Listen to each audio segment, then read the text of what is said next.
The trip from the shores of Troy back to the island of Ithaca was supposed to take about 2 weeks. Instead, it became a 10-year nightmare of shipwrecks, monsters, and angry gods. This chart tracks the survival rate of the Ithacan fleet after the Trojan War. They left the beaches of Troy with 12 fully loaded ships and over 600 hardened soldiers. By the time the voyage ended, the number of crewmen returning home was exactly 0. The problem was not a lack of tactical intelligence. Their commander, Odysseus, was widely considered the smartest man in ancient Greece. He was the strategist who broke a 10-year military stalemate by inventing the Trojan horse, successfully smuggling soldiers through enemy gates inside a giant wooden offering. But intellectual brilliance in war didn't translate to discipline at sea. On day 1 of the trip home, the crew raided the city of Ismarus, refused direct orders to return to the ships, and partied on the beach. 72 men were killed by reinforcements the next morning. Days later, 3 scouts ate mind-erasing plants on the island of the Lotus Eaters and had to be dragged back to the boats, weeping. Despite executing the most famous military deception in history, Odysseus's men entirely lacked the basic discipline required to safely sail home. The situation turned lethal on the island of the Cyclopes. Odysseus and 12 men explored a cave filled with cheese and livestock.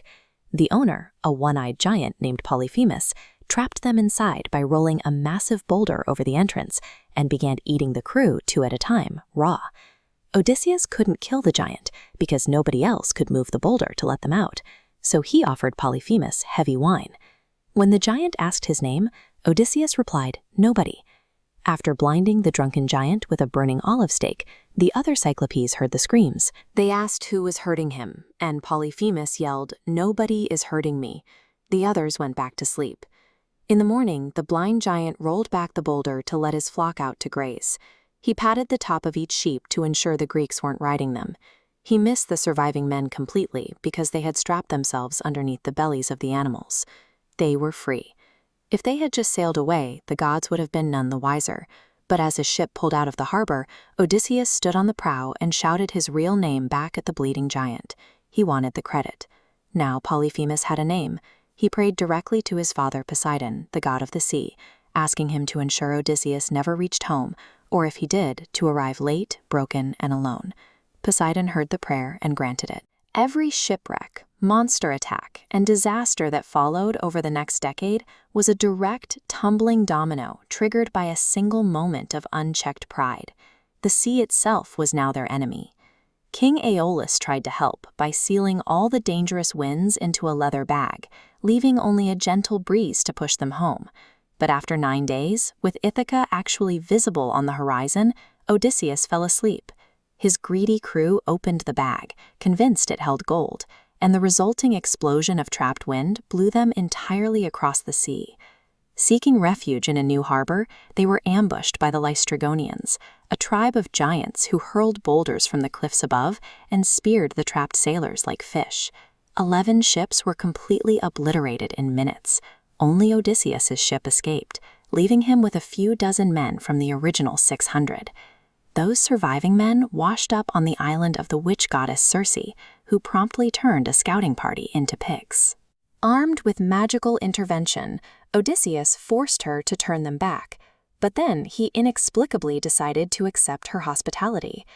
The crew stayed there for an entire year before reminding their captain that they were supposed to be traveling home.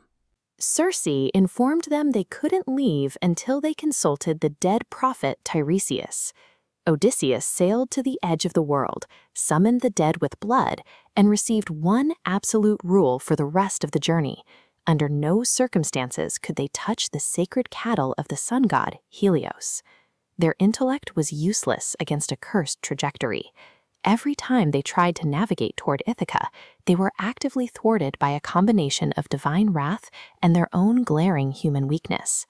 To survive the sirens, creatures whose beautiful voices lured sailors to crash on the rocks, Odysseus plugged his crew's ears with beeswax. He wanted to hear the song himself, so he had his men tie him to the mast, giving strict orders to ignore his inevitable commands to be released.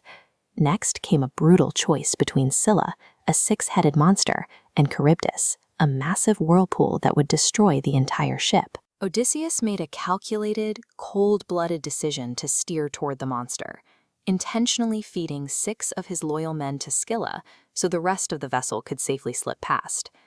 The final failure happened on Thrinacia. Bad winds trapped the remaining crew on the island for a month until their food completely ran out.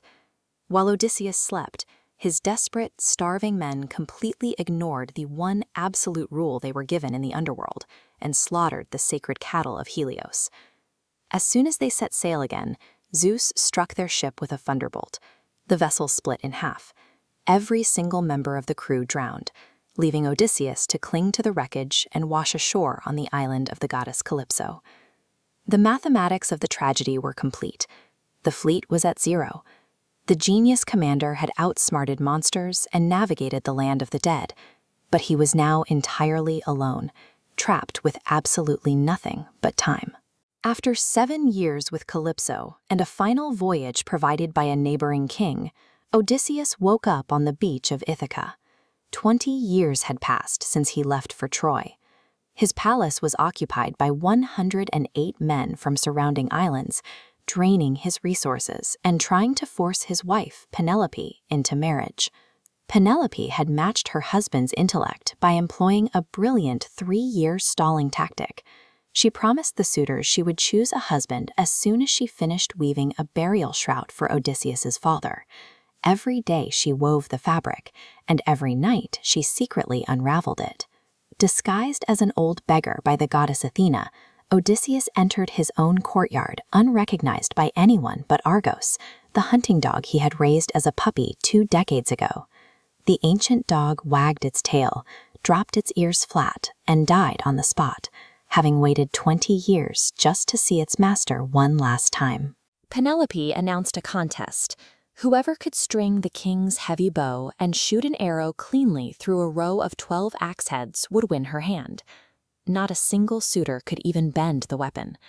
The disguised beggar took his turn, fired the arrow perfectly through all 12 targets, and immediately turned the weapon on the suitors, slaughtering all 108 of them in the Great Hall. Even after the bloodbath, Penelope needed absolute proof of his identity. She ordered her servants to move the king's bed out of the bedroom for the guest. The disguised king reacted instantly, stating that moving the furniture was impossible. He had built the bed himself, carving one of the bedposts directly into the trunk of a living olive tree, still rooted in the ground beneath the palace floor. It was a secret only the real Odysseus would know. The Odyssey cost a decade of life and hundreds of men, all boiling down to a single lesson. The smartest person in the room can easily become the architect of their own destruction if they lack self-control. Sometimes the most brilliant tactical move you can make is simply keeping your mouth shut.